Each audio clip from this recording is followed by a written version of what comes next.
বন্ধুরা, এই মুহূর্তে যে খবরটি বেরিয়ে আসছে সেটা শুনে আপনারা অবাক হবেন।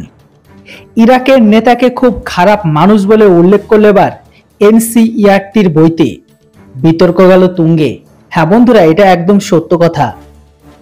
বর্তমান সময়ে ইরানের আয়াতুল্লাহ খামিনি হলেন একজন ইসলামিক নেতা। ইরানের বিদ্রোহের জন্য শিয়া মুসলিমরা গোটা বিশ্ব জুড়ে তাকে মেনে চলতেন। তবে তার কাজকর্ম নিয়ে বিশ্বজুড়ে কিছু বিতর্ক থেকেই গিয়েছে এখনো। এনসিইআরটির পাঠ্যপুস্তকে আয়াতুল্লাহ খামিনি ইরানের ধর্মীয় নেতাকে বিশ্বের সব থেকে খারাপ মানুষ বলে উল্লেখ করা হয়। আজকের দিনে এইভাবে পাঠ্যপুস্তকে খামেনিকে এইভাবে সব থেকে খারাপ ব্যক্তি হিসেবে উল্লেখ করার জন্য নানা প্রশ্ন উঠতে শুরু করেছে। স্কুলের পাঠ্যপুস্তক থেকে এই বিষয়টি সরানোর জন্য ইতিমধ্যে নানান দাবি উঠতে শুরু করেছে, কারণ সমাজের একাংশ এই ঘটনার বেজায় ক্ষুব্ধ। আর কারা ক্ষুব্ধ সেটাও আপনারা জানেন।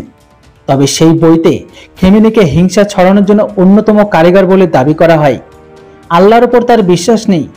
ইরান ইরাক যুদ্ধ, ইরানের বিদ্রোহ, হাজার হাজার মানুষের প্রাণহানির জন্য এই ব্যক্তিকে দায়ী করেছে ওই পাঠ্যপুস্তকে।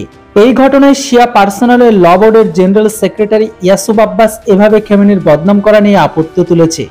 তার মতো ওই নেতাকে অত্যন্ত ভুলভাবে উপস্থাপনা করা হয়েছে সেখানে। তিনি কখনো যুদ্ধের পক্ষে ছিলেন না, তিনি বরং যুদ্ধের বিপক্ষে ছিল। সংবাদ মাধ্যম সূত্রে জানা গিয়েছে, মৌলানা ইয়াসুব আব্বাস জানিয়েছে, আমি এটার তীব্র নিন্দা করছি। যেভাবে তাকে বিশ্বের সব থেকে দুষ্টু মানুষ হিসেবে উল্লেখ করা হয়েছে তা একদমই ঠিক নয়।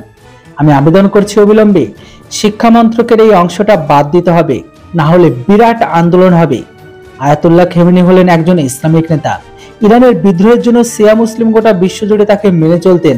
তবে তার কাজকর্ম নিয়ে বিশ্বজুড়ে কিছু বিতর্ক থেকেই গিয়েছে এখনো।